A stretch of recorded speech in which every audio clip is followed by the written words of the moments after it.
caterpillar called Mathew. Hey, Sky! Meet Geeti Ahuja. Shweta continued, her voice loud and hearty as ever. She's new. I was indeed brand new at boarding school, and Shweta, whom I knew from home, had taken me under her wing. She was introducing me to all her friends, which I really appreciated. It was strange and lonesome being new, and I have always been a bad mixer. But I couldn't help feeling a little conscious too that Shweta had to do it because her parents must have told her. That it must be a little boring for her, having me tag along. We were very different people. She was the chatty, sporty kind, while I was quite the bookworm and didn't talk much. Hi, Sky? I mumbled awkwardly. Surely that was not her real name. I couldn't help thinking, but what an odd nickname. She must have read my thoughts because she replied with an impish grin. It's Akashvani Rai Chaudhary, actually. This sounded even stranger than Sky. Akashvani? I burst out, forgetting my shyness, as well as forgetting that I was being rather rude. That's your name. Yup, it is. She grinned again. Wow, I just couldn't stop myself. Who named you? My grandfather. She said. He was very fond of listening to the radio. All India radio. Akashvani. Her eyes twinkled so merrily behind her glasses that I couldn't help giggling. And somehow it felt okay, as if she knew that I wasn't laughing at her odd name, but enjoying it with her. I couldn't help throwing a curious look at the cardboard box she was holding. It had a lot of holes punched into the lid. Hey, Geeti, meet Mathew. She chuckled, opening it up. It was full of leaves. Mathew? I glanced around, puzzled. I couldn't see any Mathew type person around, and this was a strictly girls' school. But after Sky and Akashvani, anything seemed possible. Mathew is a caterpillar. Shweta said, nudging me gently. A caterpillar! My eyes almost popped out. Then I saw him, the fuzzy green caterpillar in the box, almost lost in his nest of broad dock leaves. Say hi to Mathew, Geeti. Sky said. I gaped at her, but she was absolutely serious. Hi, Mathew, I said softly, feeling quite silly. But it seemed to me the creature actually stopped munching to look up. He likes you. Sky chortled, closing the box. Does he? I was idiotically pleased. The truth was, I'd been feeling rather low. Coming to a boarding school in the middle of the term was an upsetting experience, even though this was something that had been discussed at home for a long time. Feeling thrilled that a caterpillar liked me, he could not possibly. At 11, I was old enough to know better. Caterpillars didn't have feelings. But I sensed that in a roundabout way, Sky was saying that she liked me. This thought warmed me like a blast of sunshine on a January morning. At that moment, I badly needed a friend. Still, it took me some time to get over my homesickness altogether. It was my third night in school. The huge dormitory with its rows of beds felt cold and empty. In spite of all the girls sleeping around me, I missed my cozy little room, especially the fact that if I needed anything, Mama and Dad were just across the passage. Here, when scary shadows waved at the windows, and the wooden floor creaked spookily. All I could do was cower under my quilt and try to quieten my frantically beating heart. I was actually crying that night when I heard a whisper, "Kitty." For a moment, my heart stopped with fright. Then, It's me, Sky. reassured me. Listen, She whispered. I got a parcel from home. Come and try some of the goodies. I slipped out of bed and followed her.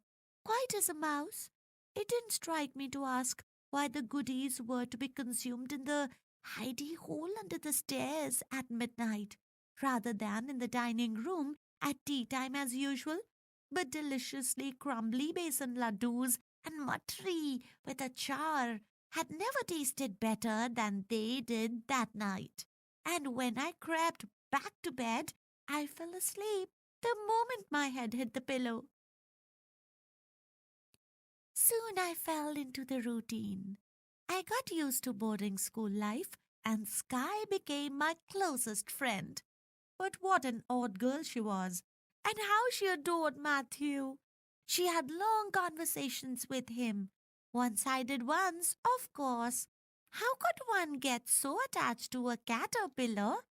I couldn't help wondering, but then I realized it was the only kind of pet one could keep in boarding school. "Why did you call him Mathew?" I asked one day. I too had kept caterpillars, but had never thought of naming them. Well, She said thoughtfully. Matthew, it's a stately sort of a name.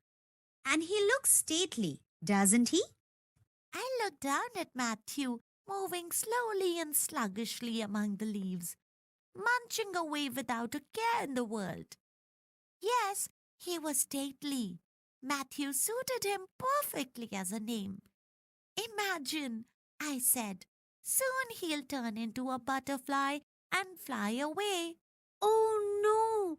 Please don't remind me. Sky looked almost tearful. It was a real shock to see her looking sad. I was so used to her giggling all the time. I can't bear the thought. She continued. Matthew flying away. It's too awful. I stared at her.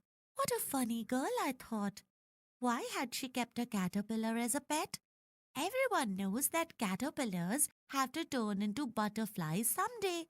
And it looked to me that Mathew was going to become one any day now. He would soon turn into a chrysalis and then into a butterfly, which could never be kept in a box if you wanted it to live. But Sky did not want to face that fact. It made me feel terrible for her, that she would have to lose Mathew. But what could anyone do? The next morning, it happened. Sky had been sent to the dormitory after breakfast to sew on a button missing on her blouse. I ran to feed Mathew, but when I opened the box, he wasn't there, only a lifeless-looking chrysalis. I felt like crying. Poor Sky.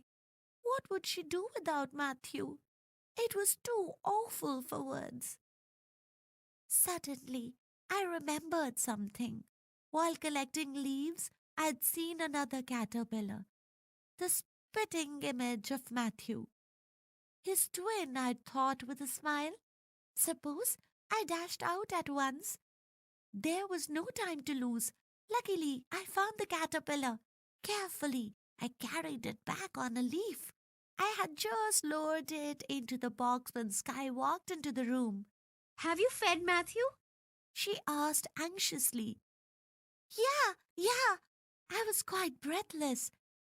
She took the box from me. Hi, old fuzzy wuzzy. She said affectionately. I held my breath, but it was all right. She hadn't caught on. After that, I kept an eye out for caterpillars of the Mathew breed. Fortunately, there were plenty around. As soon as the latest Mathew showed signs of being ready for a changeover, I quietly popped in the next one. I was on to my third Matthew when Sky suddenly asked me one day.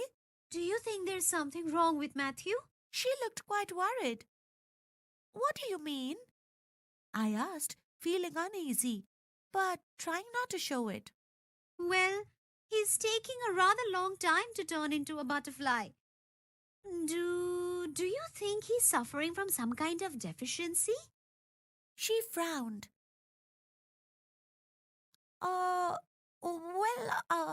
I don't think so. I stammered. I pretended to examine Matthew closely. He looks perfectly fine to me. No need for tonics. I tried to laugh at my own feeble joke. And maybe some caterpillars take longer than others. Sky gave me a funny look. Maybe I stuttered too much. Another odd thing. She said slowly. He seems to keep changing in size, grow smaller and bigger, bigger and smaller. Bigger and smaller. My face went red. Naturally, each time I'd chosen a slightly smaller caterpillar, so he'd last longer. I couldn't choose another Matthew that was just about to change, could I?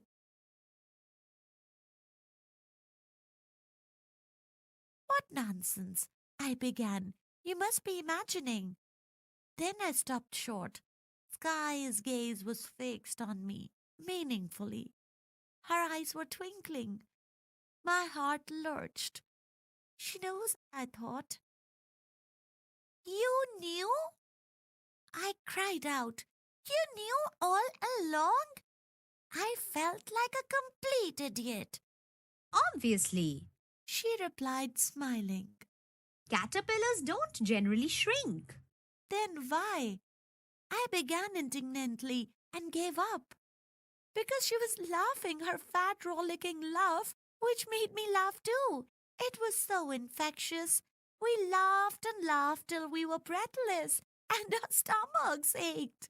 You nut! She said finally. You crazy silly nut! You kept changing caterpillars on me and I didn't have the heart to tell you I'd guessed. She squeezed my arm and her eyes misted behind her glasses. You didn't have to do that. It was just a caterpillar. No, I said firmly. Not just a caterpillar, he was a caterpillar called Mathew.